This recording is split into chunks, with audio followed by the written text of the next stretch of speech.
The untold story of Kinahan's brutal enforcer, Gerard Mackin. Hidden in the shadows of organized crime, an enforcer's malevolent reign echoed through the corridors of fear, making even the boldest criminals tremble.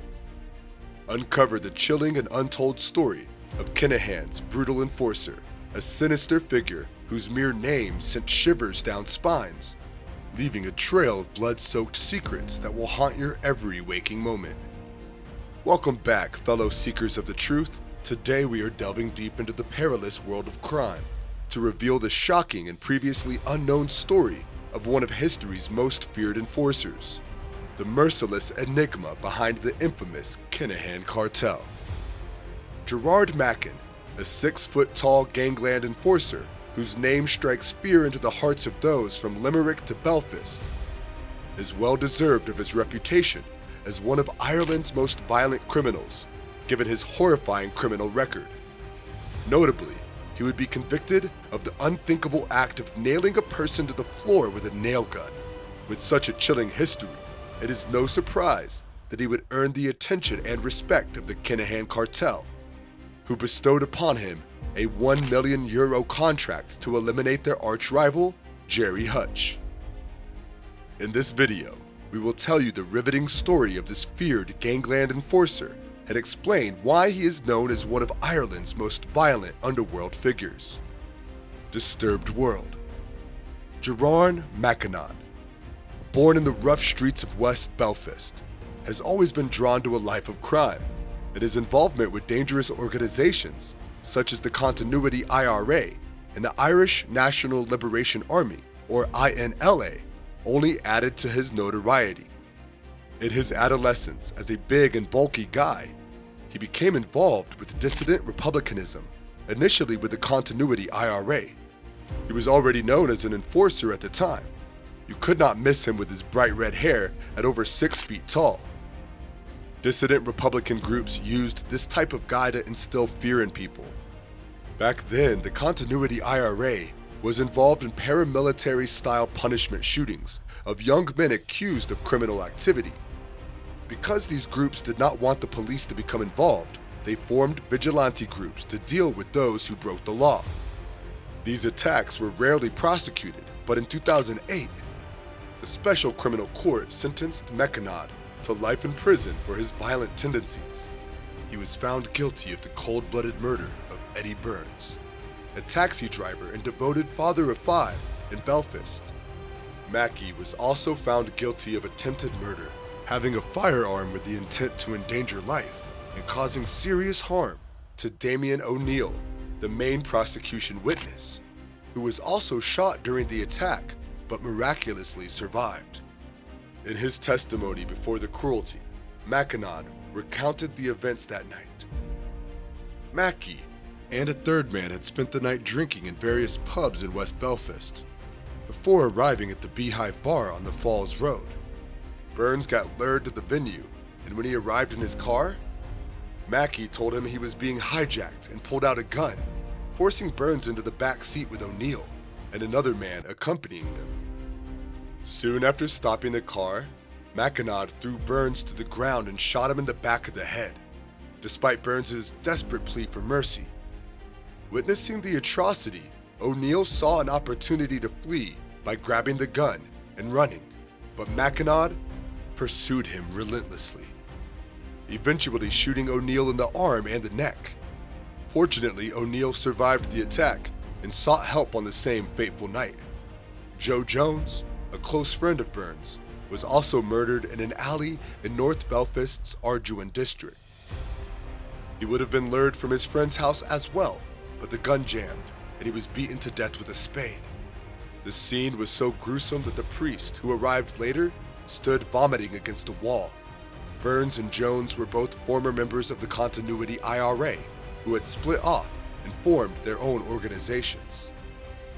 Throughout the legal proceedings, Mackin denied any involvement in the murders and appealed his conviction after being accused of stealing weapons from the Continuity IRA to use in their own group. The Court of Criminal Appeals overturned his conviction and ordered a retrial in 2010, but O'Neill was too afraid to testify about receiving threats to his life in 2011. If he spoke again, the case would collapse, and Mackin would be free. His freedom, however, was short-lived, as he was arrested again in 2016 and later convicted for a heinous assault in 2015. In 2015, a traveler known for his involvement in future trade was lured to a specific location where three men dressed in white protective suits and claiming to be members of the IRA demanded he pay a hefty sum of 15,000 euros. They pushed him into a chair in the kitchen while brutally assaulting him. They brutally nailed one of his feet to the floor with a nail gun. Later, while he was in the hospital, the nails had to be surgically removed. The victim received a chilling phone call from one of the assailant's guardians, who called him and warned him not to speak with the cops. Based on the guardian's police evidence, Mackin and his associates were charged with the assault, a Carthy-Dundon gang, extorting money from people while claiming to be affiliated with the IRA or INLA. Mackin held a senior position in the new INLA and had a strong presence in Limerick prior to his arrest for the extortion ordeal. The Belfast native once aspired to lead his own dissident Republican organization. He would be involved in a power struggle for control of the organization with other leaders such as the clan Whacker Duffy and Red Garvin. However, Mackie was deemed too volatile to hold such a position, prompting Mackie to split and form his own group, the New Iron LA, which included Mackie's close associates, Johnny Cow and Eamon Cumberton. Following the Regency shooting in 2016, in which Daniel Kinahan narrowly escaped with his life, Mackie's breakaway New Iron LA teamed up with the Kinahan Cartel in their bitter feud with the Hutch gang. Although Mackin was present during that bloody period, his new INLA group was responsible for two feudal killings. In 2016, Johnny Keogh was convicted of the murder of Gareth Hutch in Dublin. While Cumberton was found guilty of Michael Barr's murder, both men are currently serving life sentences. American association with these individuals emphasizes the extent of his involvement during the Jerry Hutch trial. He was charged with the murder of David Byrne in the Regency Hotel attack in February 2016, but he was acquitted. However, during that trial, it was uncovered that Mackin had traveled to Dubai. He once flew first class on an Emirates flight from Dublin to meet with Daniel Kinahan. According to reports, the Kinahans offered Mackin a €1 million contract to take out their rival, Jerry Hutch. He was given €100,000 as a down payment and told that another €900,000 would be waiting for him when the job was completed. Despite suspicions of organizing drug deals within the confines of Castlereagh Prison in County Roscommon, Mackin's trial in the Limerick extortion case resulted in a prison sentence during which he surprisingly behaved like a model prisoner. Roscommon, upon his release, attempted to elude law enforcement by traveling to Spain with his family in September 2021. As a result, a European arrest warrant was issued for his arrest. Mackin was apprehended in Alicante in 2022, just a week after Johnny Morrissey Kinahan Cartel, a senior money man, faced money laundering charges and pleaded guilty. In April 2019, two security guards noticed a suspiciously parked car outside Mackin's house. They discovered €4,780 in cash, an Aquarius phone, and an iPhone wrapped in bubble wrap and tied together with elastic bands while searching the car. Mackin claimed ownership of the funds, claiming they were intended for his personal use, and even presented a loan receipt to back up his claim. He was eventually apprehended and taken to the Henry Street Garda station for questioning. Mackin was released, and a file was sent to the DPP. He then fled to Spain with his family, where he found work on a construction site. However, he was apprehended a year later and extradited to Ireland.